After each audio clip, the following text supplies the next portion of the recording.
Coming to you live from my apartment. It's Rob Has a Podcast, and now here's a guy who never opts for the early checkout, whether it's the BB Can Grand or any hotel. I am Rob Sisner here to talk about Big Brother Canada 4 and Week 4, and we have a great show for you because we are very lucky to have one of the great friends of Rob Has a Podcast here, the amazing winner of not Big Brother Canada, Big Brother US 15. Here is Andy Herron. Andy, how are you? Hi, I'm wonderful. Thank you so much for having me, Rob.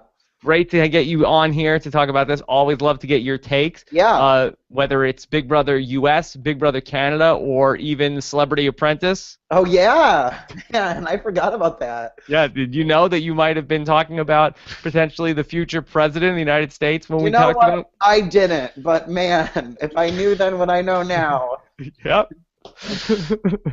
And then also with us to talk about everything that's going on in Big Brother Canada and the week in the live feeds, the great Taran Armstrong. Taran, how are you? I'm good. You know, Jordan, I know he's on my side, but I'm glad I'm here talking to you and not him. Yeah. All right. Well, I want to be on the podcast and not Jordan. All right, well, we've got a lot to talk about after it's but another exciting week in the house. We had the three-headed monster really potentially having even two of the heads cut off. Only one ends up cut off for now after the fake, quote-unquote, double eviction, which is really kind of a half-fake double eviction. Either Kelsey or Loveita will come back into the house on Thursday, plus somebody else will go home in another 90-minute episode again. So Big Brother Canada is going to Big Brother Canada, and more craziness on the way, and we'll talk about it all here today. All right. First, Andy, how are you doing? I'm great. Yeah, no complaints. I'm liking the season a lot of Big Brother Canada. I think that it is quite good so far. I am too. I'm really enjoying it. I think it's been very fun. I think there's a lot of intrigue going on coming out of the Joel HOH week, which I think that there were some interesting decisions along the way there, and certainly a lot of interesting decisions during the double eviction. Okay, we're going to talk about it all. Then we're going to get into talking about the spoilers, the next HOH, what's going on, what's coming up for Sunday, and whether or exactly what's going to happen in the next 6 days or so until we get to the next eviction on Big Brother Canada 4. We're going to take your questions as well. Scott St. Pierre is monitoring Twitter, hashtag RHAP, and then also on our YouTube channel at robisawebsite.com/YouTube. All right. Andy, just tell me, big picture, did you like the episode, the 90-minute episode of the fake, quote-unquote, double eviction? You know what? I did. I thought it was quite entertaining. I really, really liked how up until the last minute, Maddie didn't really know what she was going to do after she won that second HOH. I thought it was a lot of fun. Yeah, it was definitely went by very quickly. Yeah. Let's just take it through one decision at a time, and why don't we start with talking through the decision to get rid of Kelsey over Raul. I was a little surprised that it ended up going. Again, I'm not following the live feed super closely during the week. But I thought that it seemed like from the episode that there was a lot of momentum for Kelsey to stay in the house based on that it was really going to take Jared's eye off the ball. Andy, were you surprised that it was Kelsey that left? No, not really. I feel like there were a lot of factors that went into her eviction, I feel like. Number one, she was partnered with Jared, and I guess there is an argument to make that, okay, if you keep her, she keeps Jared distracted, but still, I don't know how many people really bought that. But also, I really do kind of agree with what Cassandra was saying when she was saying, like, girls just, like, looked at Kelsey and, like, were jealous of her and didn't like her, and it's just, like, if you can't get over that, or you know what I'm saying, like, if a girl gets in her mind that she doesn't like you like that, it's hard to get over, and I feel like Kelsey was kind of experiencing that with some of the girls. And then also Mitch wanted to keep Raul, and I feel like Mitch has been getting what Mitch wants. And so I was like, okay, I feel like, I don't know, I saw a lot of signs pointing to Kelsey going. See, I don't really get Kelsey as a character. That I saw that conversation, and I really was left wondering, is Kelsey really, you saw people like Sandra say, oh, you're such an awesome person, you have such a great heart, you're beautiful, but you have such a great heart. Yeah. Then you have a lot of people who didn't end up liking her in the house. Taryn, what's the truth here on Kelsey? Can you help us sort this out? I don't think she was particularly, like, catty or anything. I think, she got into some fights with Loveita because Loveita put her up that first week, and she never really was able to get off of the defensive after that. You know, she got a little power hungry in the second week, but for the most part, like there are far more like catty, you know, individuals than Kelsey. I think she's a perfectly fine, you know, woman. Although I really did love her move of taking that duck. Like that was super catty, but just in the best way possible. Yeah. And the scene at the end of the episode with her and Levita, like, it really did seem like Levita was trying to make small talk, and it was just almost like, Kelsey just, like, was not even saying anything audible. Did you hear, even when they were on stage, like, I can't even, like, Arissa was just like, oh, like, you guys are going to get a chance to, like, control things, and Kelsey was like, Levita's going to love that. Like, it was like she was being so catty. I loved it. So you like it? I mean, it was just funny. I feel like, because I had been kind of defending her. I was like, oh man, she seems like a really genuine, like, and then just she was so ridiculously catty when she was evicted. Yeah. I feel like she was in shock. Like, she didn't seem like she was processing a lot of things. Yeah. You know what I can't get out of my head when I'm looking at Kelsey, and I think that, I don't know if this is too much of a window into my brain, but I feel like that Kelsey, when I look at her, she's like a really, really attractive Muppet to me. Do you see that at all? I had not thought that, but I guess maybe I'll examine her face a little bit more now and see. Yeah. And I kind of think that Jared also looks like that. He looks like another, like, really attractive Muppet, and I kind of feel like that. I think that they look like they might be able to be brother and sister. Like, that might be another real Project DNA twist that they might be able to pull out at the end of the season, where they say, like, you know how you guys are able to, like, finish each other's sentences and have so much in common? Well, there's a reason for that. But again, that's just what I'm seeing with Kelsey. I'm not gonna get that out of my head now. I know. I think I can see it.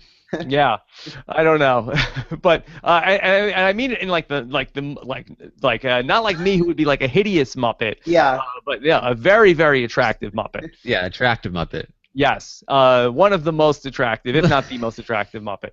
Yeah.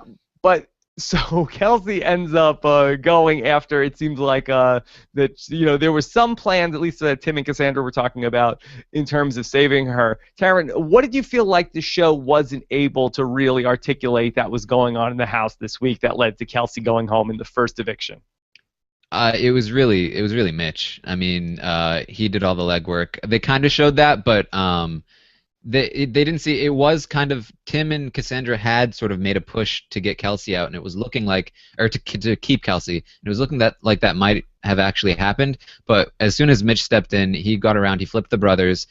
He kept Dallas and Maddie and them all on the same goal, and from that point on, pretty much everything Tim and Cassandra did couldn't make a dent in what Mitch had done.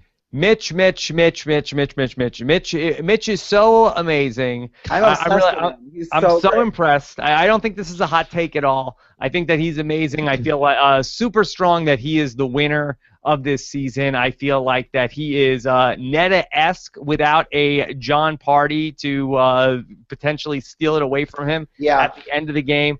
Andy, are you on board the Mitch train as well? I'm the conductor of the Mitch train, Rob. I'm so on board.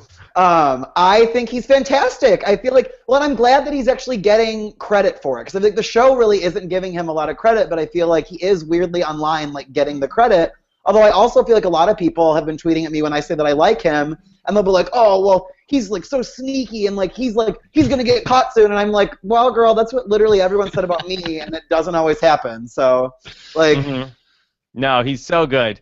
He's so good, Mitch. But maybe this might be a hot take. If the Mitch is great is not a hot take. How about this, Taryn? What do you think of this take? Joel's not that great. Yeah, you know, Joel was doing really well up until his HOH week, and he got really attached to Levita. It's actually probably a good thing for his game that she went, because he can hopefully separate himself from that image. But yeah, he's really taken a hit ever since that HOH week. It wouldn't surprise me if he got nominated here and there. Andy, a couple things about Joel. That there was a moment, during the week where he ended up, I think he got the letter from his family about his brother. Again, very emotional moment. He tells us in confessional, I'm not sure how much is this, just you have to say this because, you're in the diary room. But he said about how, he knows he has a family that's supporting him through thick and thin outside of the house and also inside the house. And to me, that's a very troubling line for Joel to be talking about the people in the Big Brother house, about how they're a family that is supporting him through thick and thin. Isn't that the opposite of the way that you want to be thinking in the Big Brother house? Yes and no. Because I feel like while I was in there, really did feel like I had genuine friends that cared about me and liked me. And I mean, it was nice, but at the same time, it's like, it makes it hard when you actually have to do something against those people. You know what I'm saying? Like, I mean, yet again, I was notorious for crying when I would evict people because I really liked them. I liked most of the people.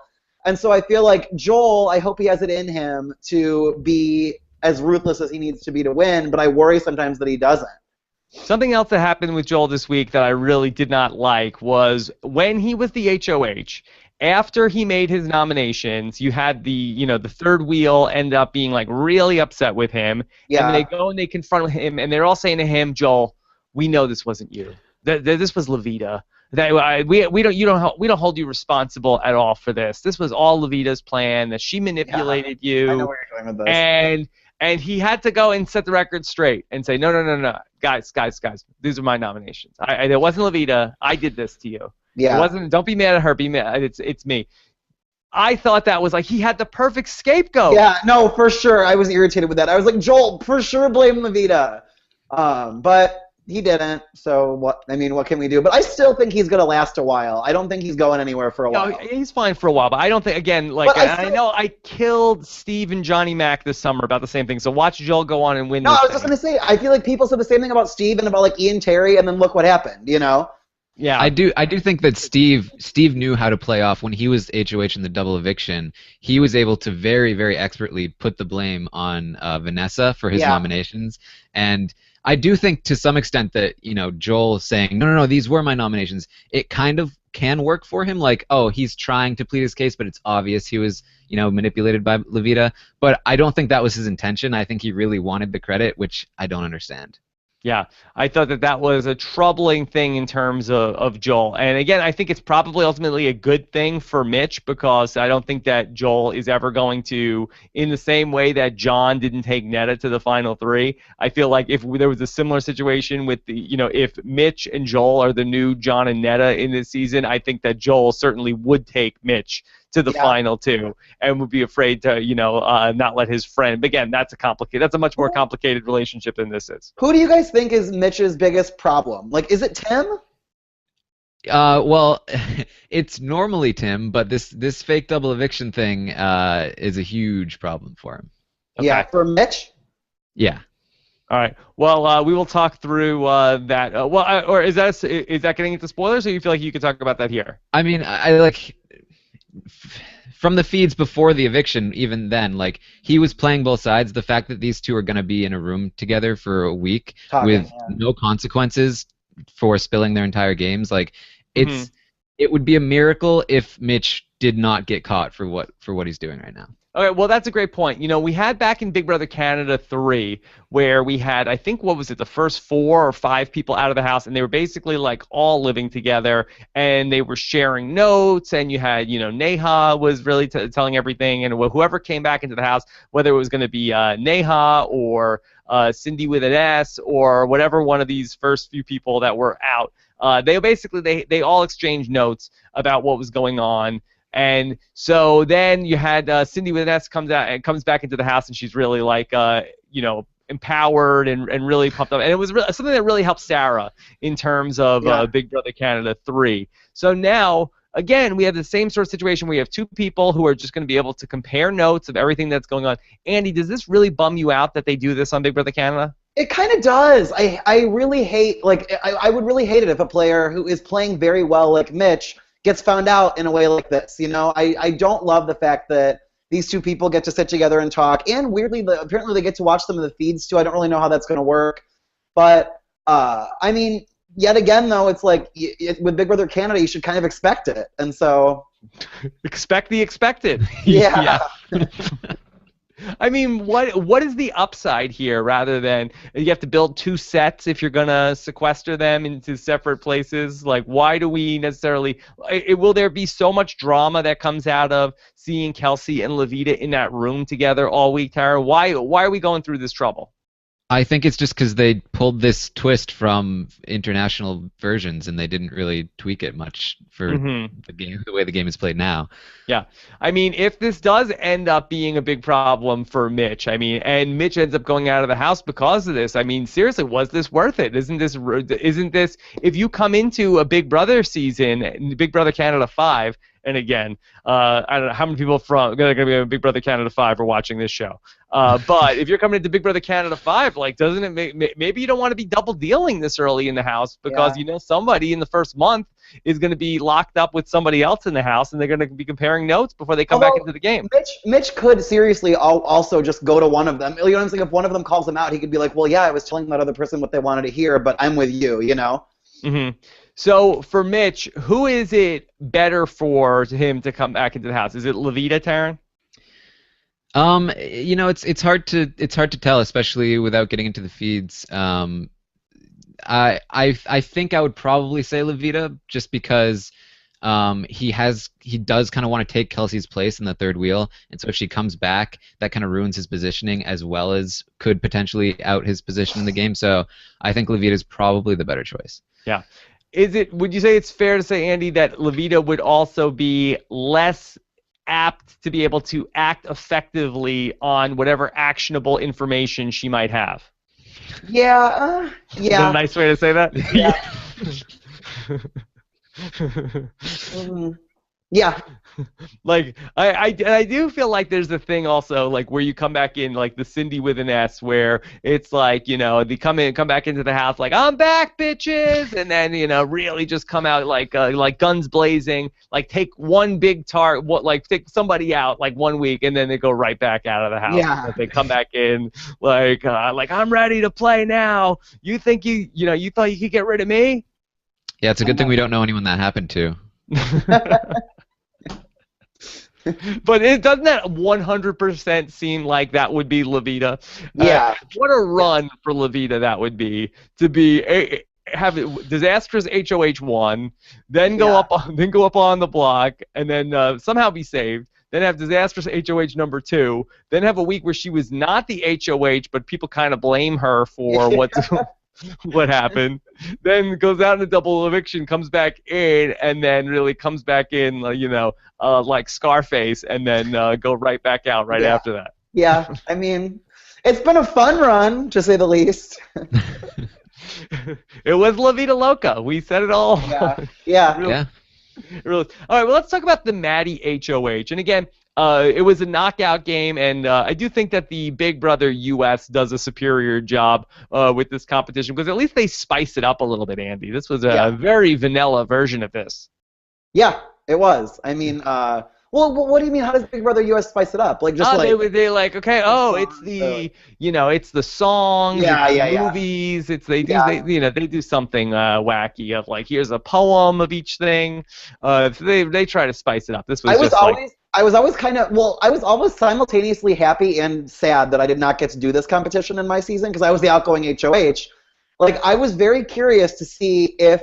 Because I really do think my season, I wonder if anyone would have picked me. You know what I'm saying? Mm-hmm. Like, it was one of those things where, like, it really shows you your position in the house. But then when you think about it, it's like, maybe that's a bad thing because with Mitch last night, if people start talking about it, they're going to be like, why did no one pick him? You know? Yeah, I mean, well, it was such a great sign of what he was able to do, and nobody even says his name in the knockout game up until the end, and then he actually gets one question right, and then doesn't get the right question. So I felt like it was a really perfect throw. If it was, Taryn, do you feel like that was a throw? Sure, right? Yeah. Sorry, Yeah, and he's talked. I mean, he hasn't talked about it recently, but he definitely talked about it the first week that the feeds were up. He talked with Joel about how he was throwing competitions, and we know that he gave it to Joel last week. So it wouldn't surprise me at all if he threw this one too. But also, keep going. Just to go back to the HOH where you had Joel and Mitch who were the co-HOH,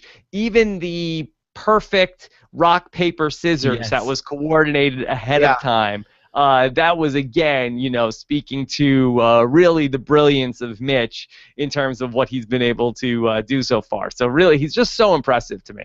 Yeah, I agree. I love him.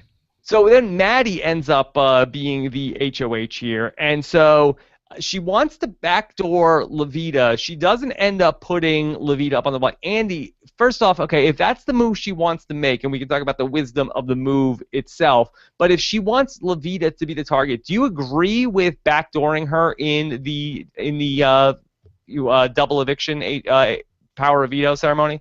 Yeah, I kind of do. It doesn't give her. I mean, even though she kind of picked up on it, it still doesn't really give her. I mean, even the double is happening fast anyway. But I feel like that cuts off even any chance whatsoever of her like weaseling her way out of something, you know? Yeah. So that's better because ultimately, you know, there's still a chance that she could end up on the block, and just because the randomness is going to be the randomness. You say it doesn't matter ultimately, just because she could get it, she could still get in. So you feel like that's the smarter way to go. I really do want her gone. I mean, you put up two people that you know that, or like, you put up two people who you know like. I'm having a hard time articulating this. Like, obviously they're not going to be happy that you put them on the block, but two people that you can like talk to about it afterwards and explain to them like what you were trying to do. And then I really do like the fact that it minimizes any chance. It gives Levita a smaller chance of getting off the block, because like if she's nominated, she is definitely going to play in that veto, and if she's not nominated, there's only a 1 in 6 chance that she'll get to play. So. Mm-hmm. But wasn't there a possibility that like Dallas could have won the veto, even though he's already won 2 vetoes if he gets into that game?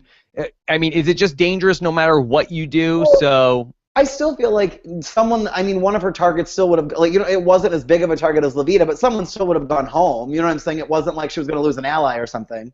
Yeah. Taryn, what was your take on the way that Maddie approached this? Yeah, I mean, it's hard to grade somebody like Maddie because I don't think she's thinking in a really like rationally strategic way. Yeah. Taking out Levita they had made an alliance together that week. And Levita had talked about like, actually, I don't know if I want Maddie in our alliance, but still, they did have like the linking alliance members like Ramsey and Dallas, who there's no way that Levita would have gone after Maddie anytime soon. Yeah. So what was the lie? Maddie said she lied to her twice. There were 2 lies that she told. Yeah, I mean, Levita did that a lot. To be like, I honestly don't know exactly what she's referring to. I'm guessing it would be when she was HOH and she nominated Cassandra and Christine instead of Jared and Kelsey or whatever. And I don't know what else. I mean, they never really got along that well. So Maddie doesn't really get along with anybody very well. So. Yeah. Yeah. Well, speaking of that, why did she need to break up with Nick all of a sudden? I mean, she has a boyfriend. So that probably was one of the reasons. It's been very like she talks about him constantly. Like, yeah, I'm not really into him. I'm just playing him. Nick or her boyfriend? Nick. Okay. And she didn't want to be too associated with him, and she was just like, yeah, I just need some space. But then that night, like they were cuddling again, and like she's all over the place. It's hard for me to analyze her. Yeah. Andy, wasn't that so awkward when she had to go to Phil to say, like, hey, could you just tell your brother that I need space from him and I don't want to tell him, so can you just tell him when I'm not around? Yeah, the whole situation was awkward. The fact that she even brought it up was weird, and then the fact that he pulled his brother over, just the whole thing made me want to rip all my skin off. I did not like it. And then it seemed like that she was like being flirty with Phil in front of Nick. Yeah. I mean, she's a mess, for sure. I think we can all agree on that. Yeah, and then she promised to cuddle with Ramsey that night, or it was either that night or the night after, and then she cuddled with Nick, and it was like what are you doing? Yeah. I don't know. Well, just going back to what is Maddie doing, so then she puts up somebody that her alliance did not want her to put up, and you saw Dallas like visibly upset and annoyed about this nomination and who's ultimately going to go home. And so that Taryn, how bad is this for Maddie to have done, basically gone rogue here? It's pretty bad. I mean, at this point, it's practically a Big Brother Canada tradition, right? We saw this with Brittany last season, where she takes out Willow, who was basically in her alliance with Sarah, and with this one, we saw like Ramsey was visibly upset in the voting booth, and in the tire room voting booth, and Dallas was very, very angry with this. Like, this totally ruins Dallas's game. It totally messes their entire lines up. And, like, how are they supposed to trust Maddie? You know, like, what use is she if she's going to nominate the people in their own alliance? Yeah. And there are still tons of people in the house that really hate Maddie, that she left in the game. Yeah.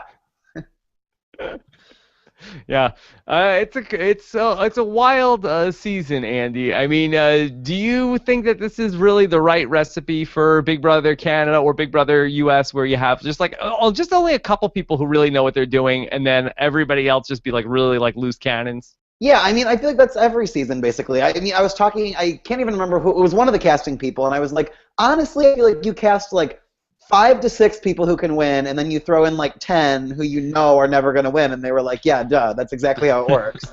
Right, but I do feel like that in a normal season of Big Brother, I think that you'd have like, a bunch, only a couple people who could win, but then a lot of people who are like, I don't want to make a move here because I'm sort of like, but it's almost like that this is a season where you have only a couple people that can win, but then a lot of people who are like chomping at the bit to make a move, to do something, and then, but it's all bad ideas. Yeah. I think the best formula is, have the people on the extremes, like the really good players, and then the really terrible players that are going to totally screw up the good players' plans. Yeah. Mm-hmm. Yeah, and we're going to end up seeing potentially where you could have even Levita ending up coming back. I also think that this was good. I think that we had a lot of people who were probably like the more quiet people in the house, the people who weren't necessarily making a lot of noise. Those were the first 3 boots of this season. So I think that we've done well in terms of keeping the real casting gold so far on the show. Who do we think actually has potential to win? I mean, obviously Mitch. I think Joel does. He has that possibility, but I'm not feeling great about him. Okay, but outside of those 2, who else, Andy? I don't know. I'm like thinking about it, and Tim. I think Tim does. I think Tim has winner upside. Yeah. Well, this has been the season where we haven't talked about this yet. 5 women in a row have been evicted. Who is the most likely woman to be able to win this thing? That's left. Who's still left? Cassandra, Maddie, and Nikki. Okay. And I want to know this. I wrote this in my notes. Will Nikki be the last woman standing in this house, Andy? I think she easily could be. I think Maddie is for sure the most in danger. And I think Cassandra is just a little bit too volatile. I feel like she says the wrong things sometimes, even though I really like Cassandra. She's very fun on the TV show. Yeah, she rubs people the wrong way, and so that's not good. So Nikki, I mean, I feel like people just view Nikki as so outrageous that they don't view her as a threat, Mm-hmm. Yeah, I think Nikki is the kind of like the Peely of this season, where it took very particular circumstances for Peely to go out, and even then it was pretty late in the game. There's no reason for anybody to take Nikki out at this point. Yeah, I think she, pencil her in for the final 4 for sure. Yeah. She's definitely there. And then, if you, I mean, really, if you were gonna bet on one of these other women that are left in the house to go far, I don't know who it would be. Yeah, same. Yeah, I mean, Nikki's going to go far, and then I could see Cassandra maybe going far if the cards break right for her. Cassandra and Tim are pretty close, right? I feel like he could be around for a while, yeah. Can we talk about the jealous Jared storyline? That was something that I didn't really see coming up this week. Taryn, what was your take on the jealous Jared storyline, where he's a Sagittarius and he gets very jealous about Kelsey? Jealous Jared, yeah, he has been jealous on the feeds. It was very concentrated, that edit, though. Like, they really made it out to be like, yeah, Jared's jealous, and so now he wants Kelsey to go home. Which I don't think was really the case, but I guess was pretty compelling to watch. I think he was okay with her leaving because he knew it was good for his game, not because he was jealous. But yeah, he has been jealous since the beginning of the game, the amount she flirts with Phil in particular. Yeah, but it's so interesting that it was Phil that he was jealous of, but then also if she wasn't around, then him and Phil were going to be best friends. It seemed like that was sort of like the logic. Yeah, they've had that sort of the Penner and the baseball player, I can't remember his name right now. Jeff Kent? Yeah, they've had that sort of relationship where it's like they're so like scared of each other, like who's going to strike first kind of thing. So they constantly are trying to make peace, but very skeptical of one another. So that's sort of been their relationship. Andy, what's your take on the jealous Jared storyline? And if Kelsey comes back into the house, how much could this screw with jealous Jared? I mean, I didn't really buy it that much. I was like, there's no way he's going to evict her. Although I just find Jared kind of boring, so I feel like I didn't really care. I feel like I was kind of glossing over at that part of the show. Well, I just love that he branded himself, I guess. Yeah. Just jealous Jared.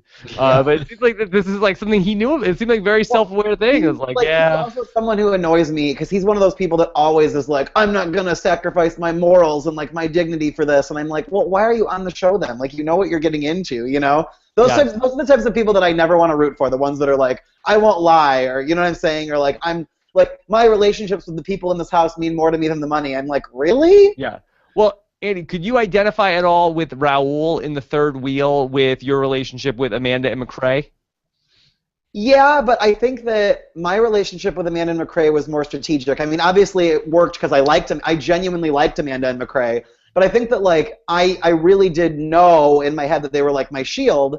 And the thing is, I feel like Raul doesn't really have that mindset. I think he's just like, he's like, I like Kelsey. I'm going to hang out with her. I guess I'll be in an alliance with her. Mm-hmm. And I mean, as a result, like, you're seeing Raul on the block, whereas, like, I never was going to be on the block, you know? Mm-hmm. Yeah. Just like Emmett. Yeah. Except the first night. I think Mitch saw Raul's position and was like, that, like, yeah, I want to be that, so he could be the Andy of that situation. Yeah, that's great. I mean, Amanda and McCrae were the greatest meat shield ever for 2/3 of my game. You know, it was perfect. Yeah.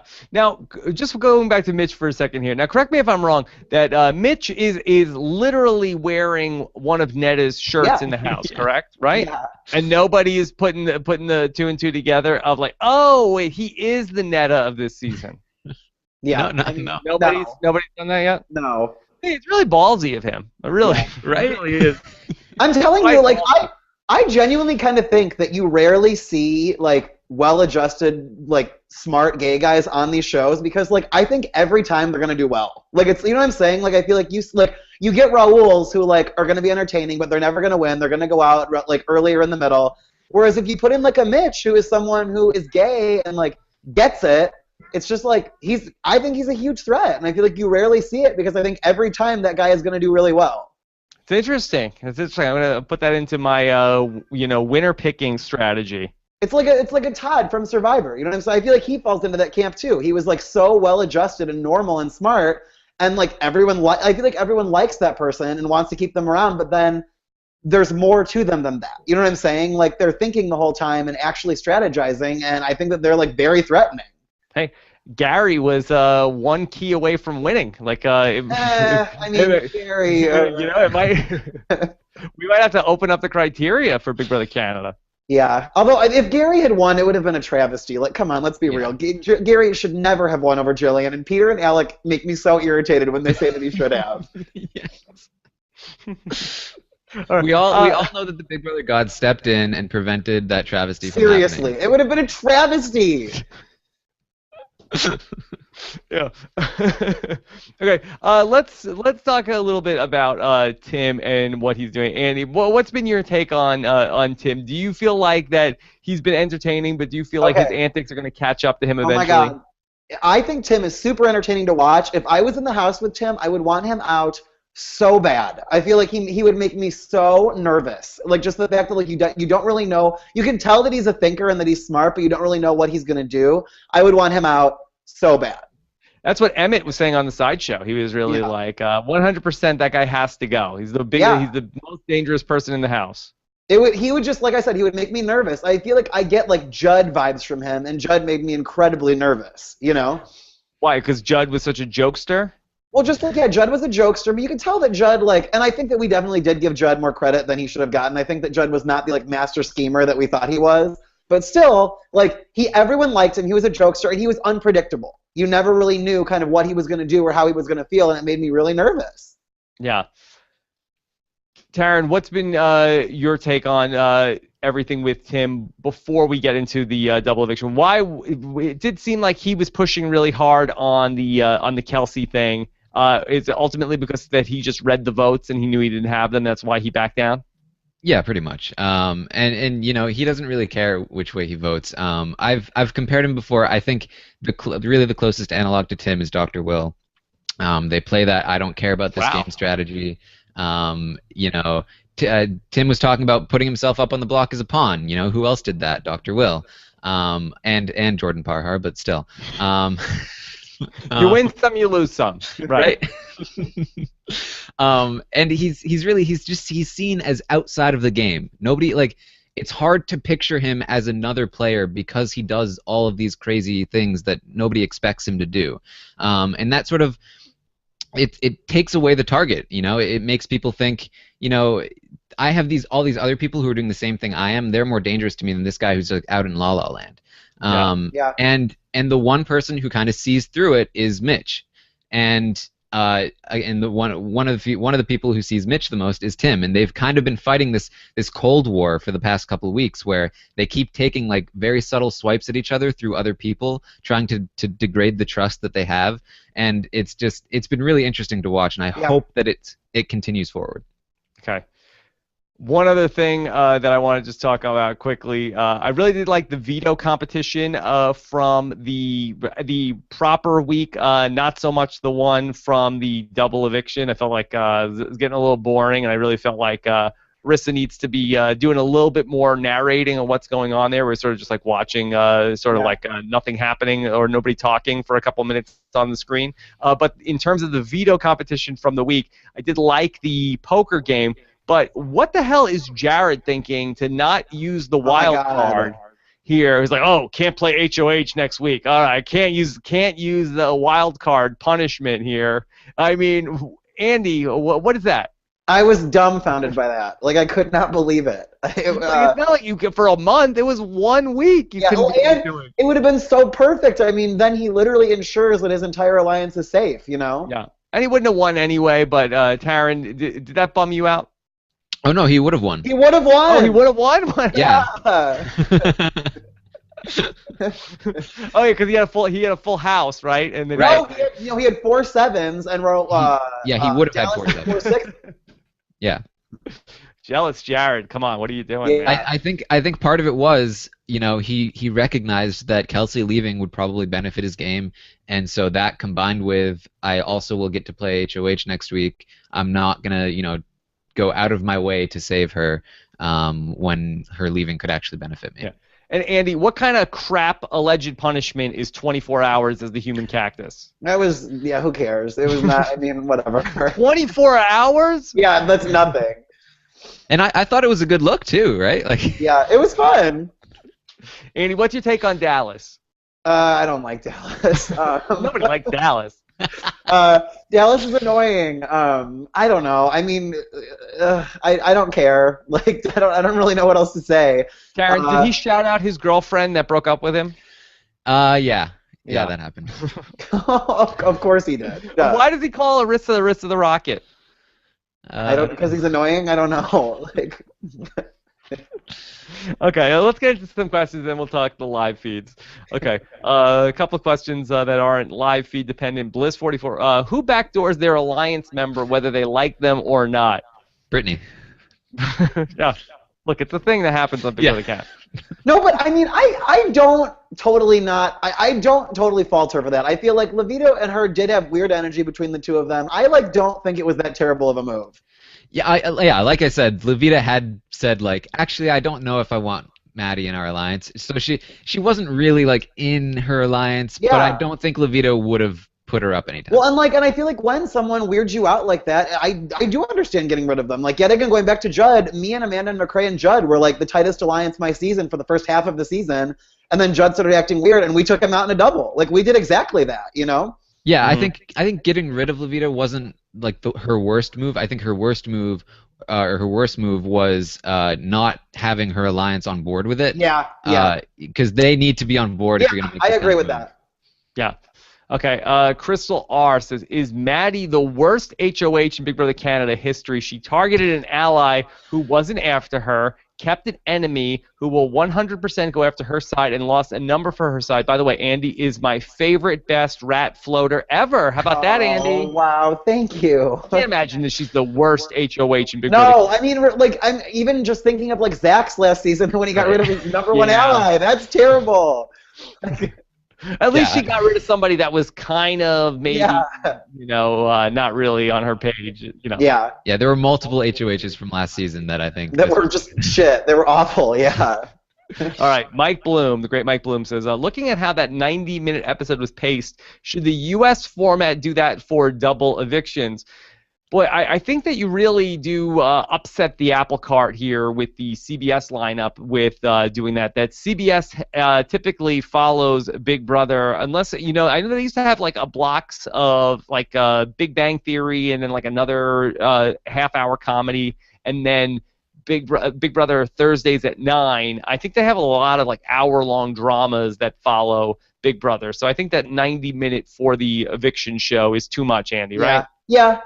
Well, and it's hard because this one they got to edit it. Like it doesn't air live, right? Big Brother USA airs live, and so it's hard for. I think it would be boring if Big Brother USA did a 90-minute double eviction. It would just be a bunch of people like yelling at each other, and you wouldn't really understand what was going on. You know what I'm saying? Like, if anything, the episode after a double should be longer so they can like describe to everyone what accurately happened. Yeah, I think it's fine. We like to double I do too. In Big Brother US, if there's anything we need to be fixing, it's not the double evictions. Yeah, I agree. Those are very good. Okay, this is from Alec H, who says, how long do you think it will be before all the women are evicted? Do you guys want? I think Nikki's gonna stick around for a while, and probably Cassandra. Yeah, I think that we'll get to the point where even if a couple more women go, first off, one of these women is coming back in, so it's not it's not as bad as it seems right now. And then I think that they'll be like, we'll get down to the final 6, and there'll be like 2 women there out of the 6 or something like that. These things tend to correct themselves. Mm-hmm. I think that also, I want to say maybe it was Survivor San Juan del Sur was like this, where we saw a lot of women go out early, and then it was like, oh, there's only like 4 women left in the game, and then they all like end up like 4 out of the final 5 are all women, and then it's like everybody going on the jury for a while. So there'll be a run where like 6 guys will go out in a row. So these things will correct themselves by the end. I'll be very surprised if it's like 5 bros in the final 5. Yeah. Okay. Let's take another question here. This is from Devin Grove. All right, let's be real here. Can we talk about how Dallas is basically a badass? 2 POVs. Constantly the voice of reason on his side, completely loyal, and the only reason he hasn't made a big move is because the people in power refuse to. All right, Andy, what do you say to that? Constantly the voice of reason? What? Like, am I missing something? He's basically a badass. He was somewhat the voice of reason during the double eviction. Like, I'll give him that. Yeah. Mm-hmm. But he, other like, than I feel like I don't know if you watch the feeds at all. I feel like he has the tendency to like be pouty and like he can like be like bitchy and dramatic and like I don't think that he is constantly the voice of reason. Andy, what about when he said to Jared this week? He's like, "Hey, just so you know, like I'm coming for you, you're coming for me. Let's just say what." Dallas is playing very wildly and flamboyantly, like I mean in a way like he's playing very showy. But as a result, he's not going to last very long, I don't think. It was like such a weird move. First off, I feel like that's like the worst thing you could do in Big Brother. Yes. It's just like publicly out, like just so you know, I'm coming for you. Yeah. With me or you're against me. Yeah, and then he did the move. Like then there was like nothing else to say, and it was really awkward. And then he just had to like walk out of the room, but nobody really like followed him. Yeah, it was sort of like Jerry Maguire, like who's coming with me? Oh, okay, I'm just gonna leave by myself now and go sit in another room while you guys all talk about me now. Oh yeah, you never tell anyone that you're going after them. It's Big Brother 101. Well, he's still there, and so is Jealous Jared. So we'll see. All right, Edward Morris. Who has a better chance to succeed if they come back? Okay, Taryn, do we know the mechanics of how either Kelsey or Levita is going to come back? Is it going to be a competition? It doesn't seem like it's going to be a vote. We don't know yet. I did see before the fake double eviction happened when we were still kind of getting the details or getting hints about what it would be, there was like a question saying, who would you want back of the two that leave, which kind of insinuates that it might be a vote, but they didn't say anything. I feel like if it was, we would have been voting by now. So I'm not sure. It could be a competition, I guess. I guess that's something they haven't done yet, so they might be like, well, maybe we'll do a last season. They did do it, yeah. That's how Cindy got back in. It was a comp. Yeah, right. Something that they speculated was maybe they'll come back in the game as one player, like the brothers. We're gonna have 4 people as 2 players. No, I don't think that'll happen. It's just speculation because we don't have anything else to go on. I mean, how many people are gonna be on this show? We're gonna go into the finale with like 15 people. I mean, really. I mean, from night 1. Oh, what I mean, we've lost 3 people and added 2 since this show has started. Yeah, something like that. Yeah. like we started the season with 14 people, and we have basically 13 people still in play in the contention. All right, but anyway, in terms of if there was a vote between Loveita and Kelsey, Andy, how do you sense Canada would vote? I think Loveita would get it, right? I think so. Yeah. She's been the underdog, but you have, Kelsey is, the girlfriend of Jealous Jared, potentially. But I feel like that's the reason why people wouldn't vote Kelsey back, and I don't think people want Kelsey, Jared, and Raul back together. Yeah. And I think the way they went out with, like, Kelsey, the way that she was kind of shell-shocked, it seemed like she wasn't really excited about the opportunity. What about the duck factor? I do think the duck factor might help Kelsey a little bit, but I don't know if it's enough. Like, is Loveita seen as somebody who, we always talk about the underdog and the lovable underdog and the person you root for, but do you think that Loveita has that, Taryn? I do. If you go on, there is a very, very vocal Loveita fan base online. They're big fans of her. I want to hear from the vocal Loveita fan base in the chat tonight. Well, I don't know if they're in the RHAP audience, but casuals. Yeah, it's people like underdogs, and they especially like underdogs that are a little bit crazy because that's entertaining. Yeah. Okay. Slay, Loveita, slay. Yeah, right.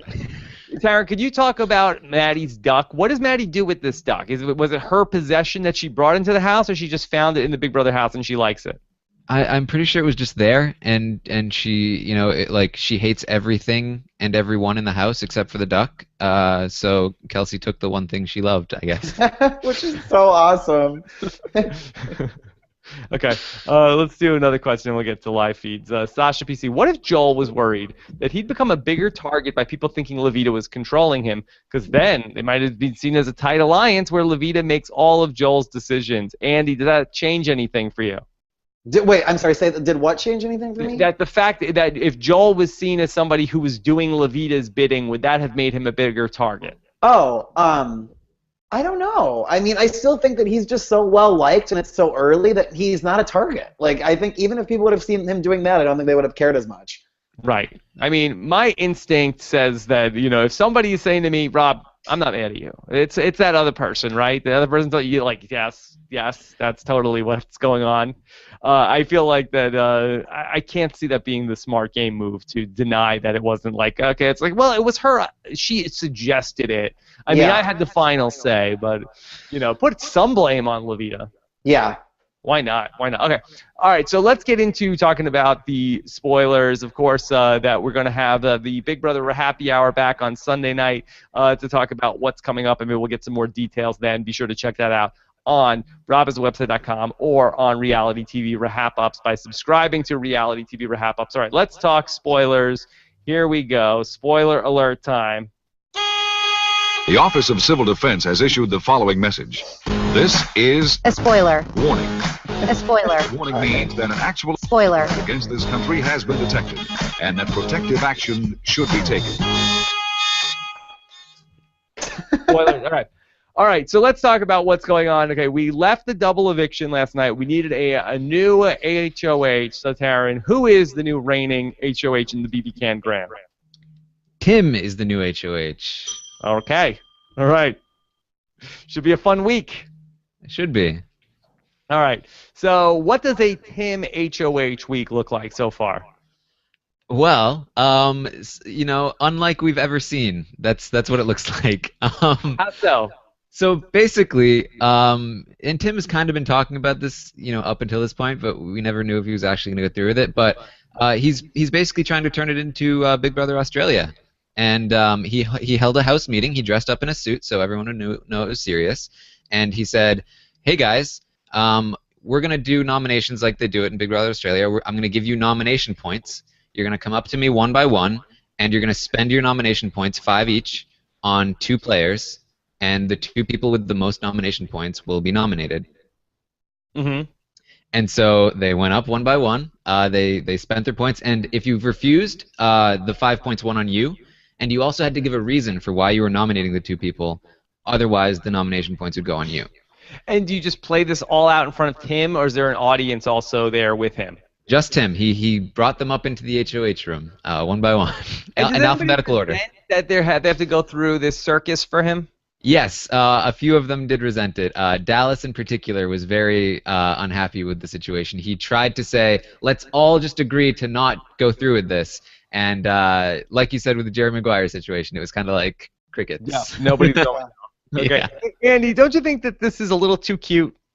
I don't know. I kind of like it. I don't hate it. I'm intrigued to see it play out on the actual show on Sunday. Yeah. So you don't think this is going to be like shades of like Derek with the Skittles, and then people are going to be like really annoyed about? I feel like this is a lot more strategic than those damn Skittles. Like that. Don't even get me started on that.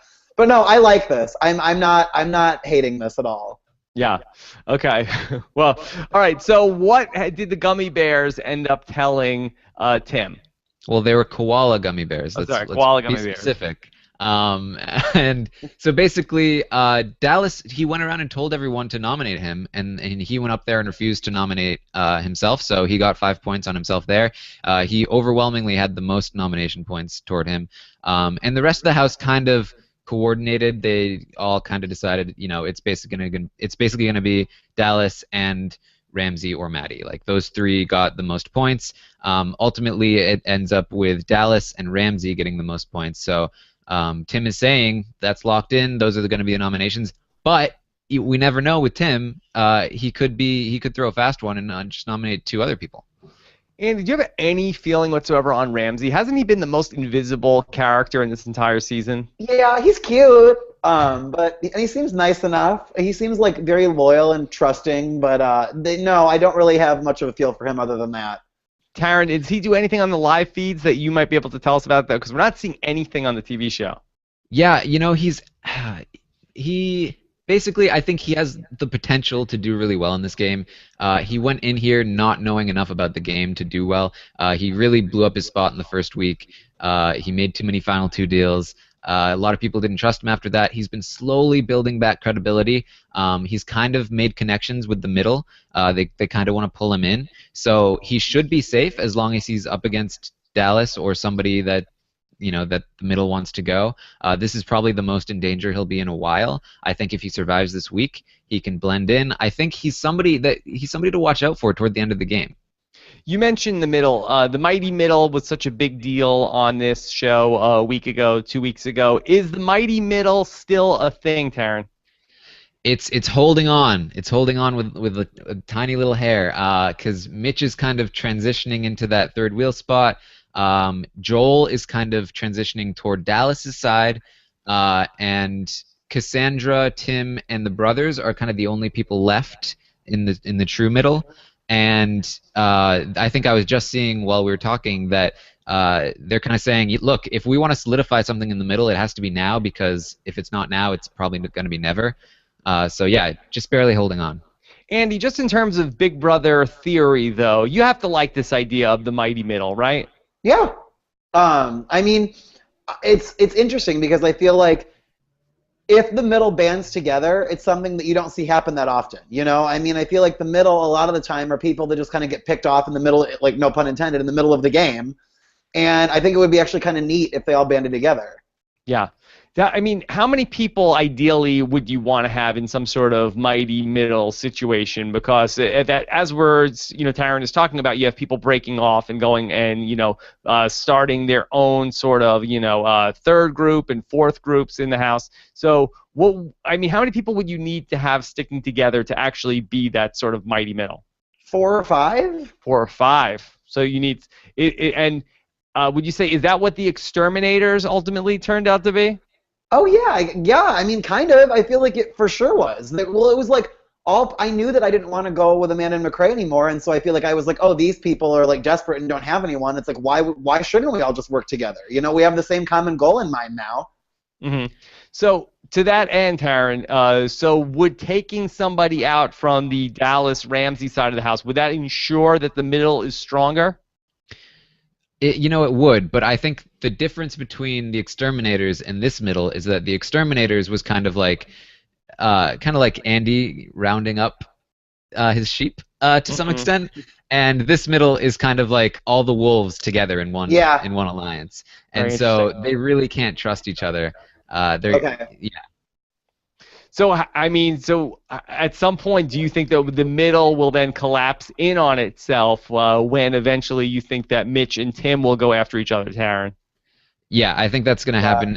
I mean, we don't know what's going to happen with the. So we can talk about the fake double soon, but I think that Mitch is going to get his spot blown up pretty soon.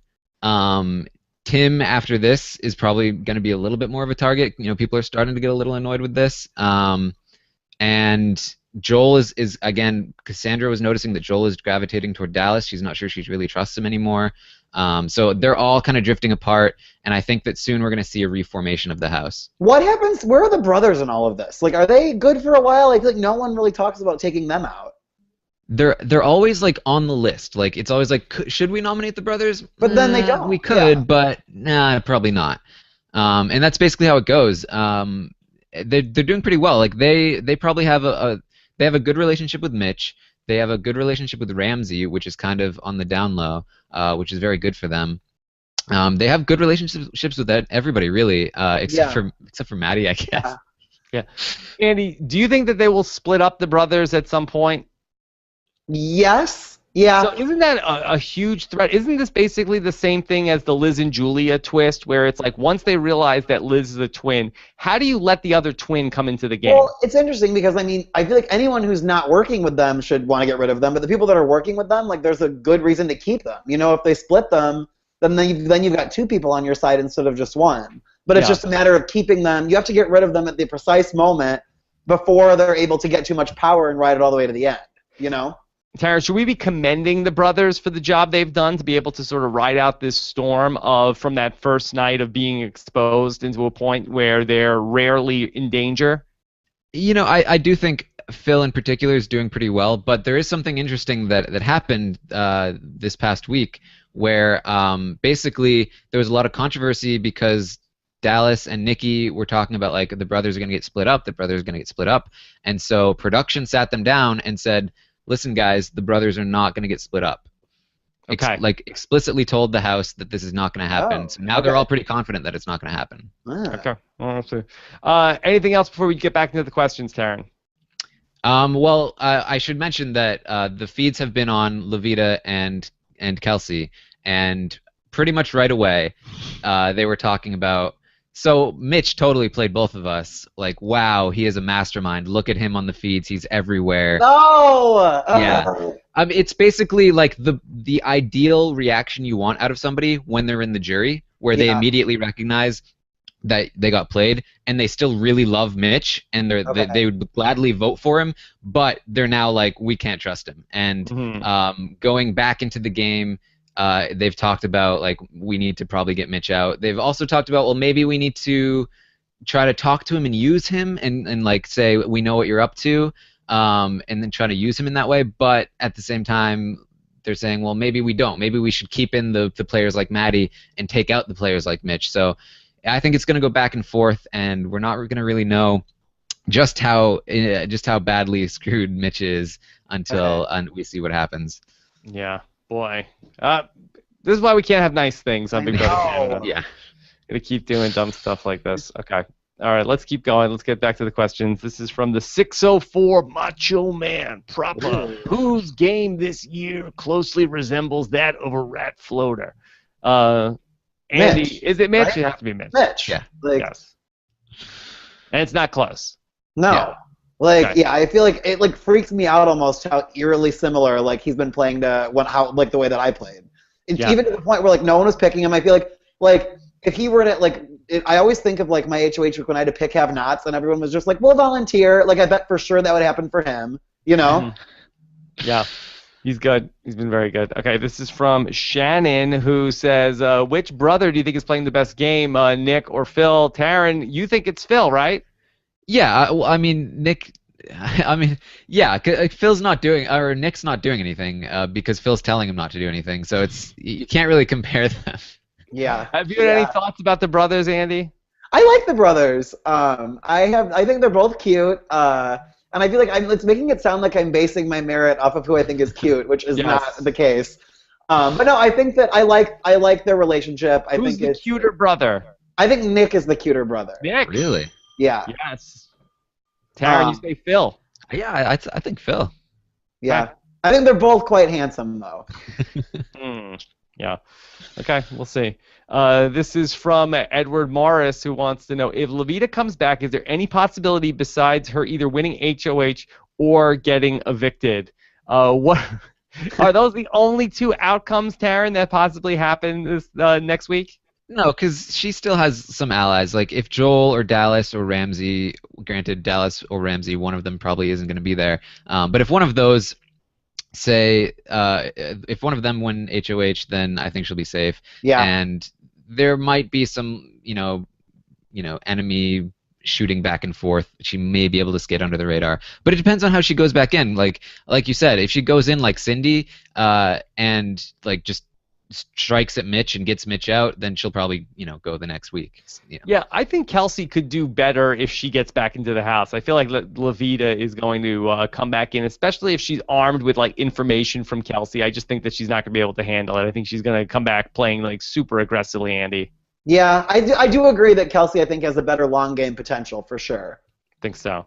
Okay, let's get Aunt Mora on here. In Australia, the HOH is giving more points to the other house guests, so we don't know if he'll add his 25 points in order to change it to obvious. Boy, we're really getting into the weeds here of the Big Brother Australia rules, Taryn. Has Tim told people that the HOH gets 25 points? No, I don't know if he plans on using those points. He has hinted that whoever wins the veto may get to name the replacement nominee. So he's basically turning the veto into a diamond power veto. Yeah. Andy, if you were in Tim's position, couldn't you just make up any sort of rule you want? It's sort of like sure. Yeah. Well, this is a primary example of why I would want Tim out. I feel like this would his HOH week would make me just so nervous while I was in there, and I would not like it. He did admit to Cassandra that the whole explain your reasoning for nomination thing was basically to see who could think on their feet strategically, quick enough.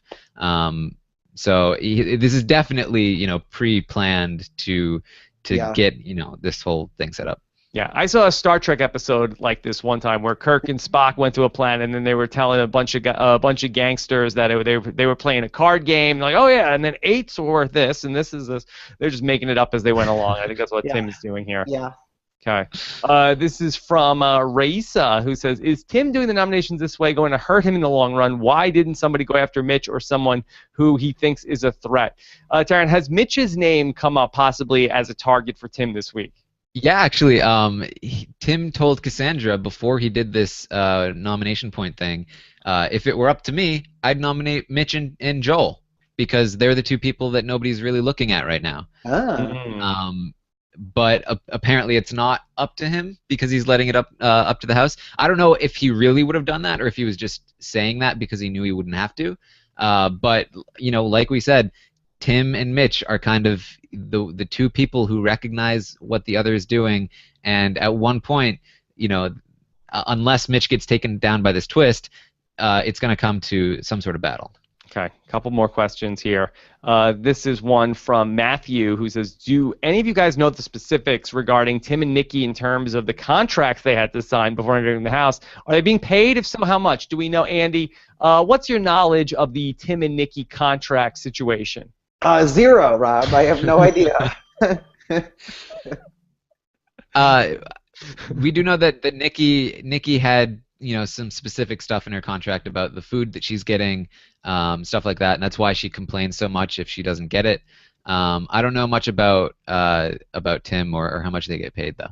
Yeah. Okay. I mean, I would think that do they have a lot of other stuff going on? If you're like an international Big Brother player, like, what are you doing if you're not playing don't you think the Big Brother? Like, you guys might have already talked about this at some point during the season, but don't you feel like the producers wanted those two? Like, they put them up against two people who they were clearly going to beat. Well, see, we came into this and we were like, okay, well, Jace is going to get into the house, but it was Jordan on our preview show said no, Jace is a patsy. That this is what they want. They got what they wanted. Yeah. So you are agreeing to that Jace was never getting into this house. Jace was never going to get in. No, Jace played 25 years ago and was out pre-jury both times. Like, no way. Now that we know how the house broke down, though, Taryn, in this alternate history where Jace got in the house, where do you think that Jace fits into this house right now?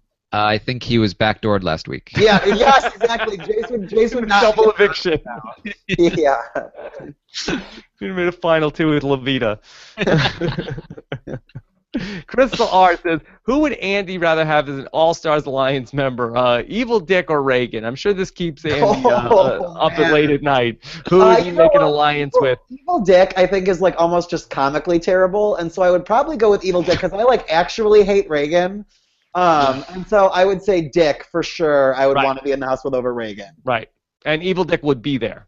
Yeah. Yeah.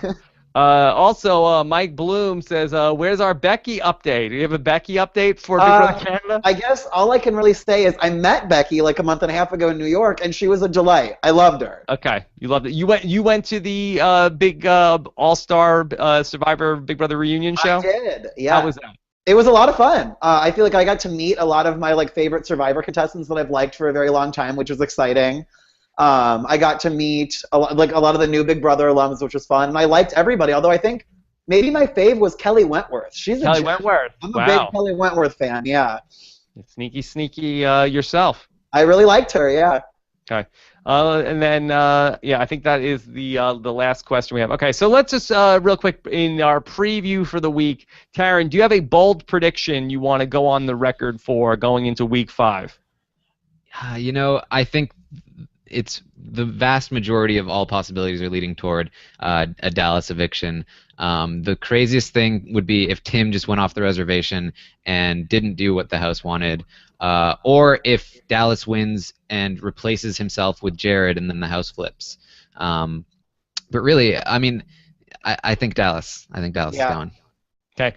So you're on the same page? You think Dallas is going here, Andy? I do, and I would be happy with that. And who's coming back? Levita. Dallas out, Levita in. We will see 1 week from today. Very excited. Next Friday on the show, no April Fools. Johnny Mac is scheduled to be here with us. That's going to be a good one. He's a gem. Some great shows. Andy, as always, you knocked it out of the park today. Oh, thanks. It's always such a pleasure to be here. I love it. Yeah, well, anytime you want to talk about any show you want to talk about, Andy, we're here for you. Okay. All right. And of course, Taryn, are you going to be on any of the happy hour shows this week? Yeah, I think I'm going on Sunday. Sunday night, Taryn Armstrong will be there. Big Brother Happy Hour. They do those Sunday nights. 7 o'clock Eastern? That's an odd time for Big Brother. So nice. Nice. You like to be done early? You're in the clubhouse early. I'm early to bed. Early to bed. So you're not our overnight, late night live feed guy. Well, I am sometimes, when stuff's actually happening. When stuff's happening, but if not, you're saying, okay, Alex will stay up till the middle of the night and watch all that stuff. Yeah, right. Because I get up before they get up, and then I catch myself up. I watch all the clips and I read all the summaries, and then I'm caught up before they even wake up. Yeah. Who's they? The house guests or Alex and Brent? Oh, all of them. Okay, you're up. I got to meet Alex when I was in New York, and he was lovely as well. Yes, we got a good crew. All right, so that's going to do it for us here. Next week, we should be back on track with exit interviews, and I guess potentially we're going to have 2, maybe. I guess whoever gets voted out, and then whoever gets not back into the house between Kelsey and Levita, I'm assuming. But again, you never want to assume with Big Brother or reality TV exit interviews. So that's all coming up next Friday, and of course, Happy Hour on Sunday night and Wednesday night, and we're off to the races here with this Big Brother Canada season. Very, very fun stuff. We had some good Survivor podcasts as well this week. Kim Spradlin, I'm sure, Andy, you're a fan of hers. She's maybe my all-time fave. I love her so much. So yeah, good. that's very good. We're also going to have still this week, Stephen Fishback was not on the Know-It-Alls this week, but we're going to catch up with him. He's going to fill in for Josh Wigler on the Wiggle Room as they did a little bit of a wife swap with their shows here with me. So we'll hear from Stephen still before this next Survivor episode and much, much more. Andy is also enjoying this Survivor season heading into the merge. It's been great. I'm very excited for them to merge, yeah. We've got nothing to complain about. We've got good Big Brother Canada. We've got good Survivor. Even though Amazing Race is on hiatus, it's a decent Amazing Race season, so a lot going on. I think Amazing Race has been kind of boring this season. You're not into the social media season? I have not been loving this season of The Amazing Race, no. I can't complain. It's been fine. Yeah, I like it. But, I mean, I know Bernie from, Rooster Teeth, so that might be hindering my objectivism. Andy, which of these Amazing Race contestants will they put into the Big Brother house this summer? Oh, man, I don't know. I feel like CBS totally is into Tyler and Corey. Like, I wouldn't be shocked if they put them on something else. Yeah, but do Tyler and Corey want to be locked up in the Big Brother house for? I don't know. I mean, I know that they're both Big Brother fans. Yeah. So I don't know. I don't know. We'll see. We'll see what happens. All right. So what's the hashtag, Taryn? You're always on top of this. What do you got? Oh no, I'm on top of it when I'm in the chat. When you're in the chat room. All right. We'll ask the chat room. I know what it should be, but I kind of don't want to have it be on record even more so than being on this podcast. I do want to say the Jason Somerville voicemail podcast I really enjoyed as well. That was a really good one. Jason Somerville is really very very he's a great broadcaster himself. Jace BB Can backdoor. Okay, or Jealous Jared. Let's go Jealous Jared. That's funny. That really made me laugh. I just felt like didn't want to call more attention to attractive Muppet. I felt like let's stick with Jealous Jared. Okay, all right. So that's gonna do it for us. Thanks so much to Scott St. Pierre pulling all of the questions. We'll be back next week with more BB Can here on Robin's podcast. Take care, everybody. Bye.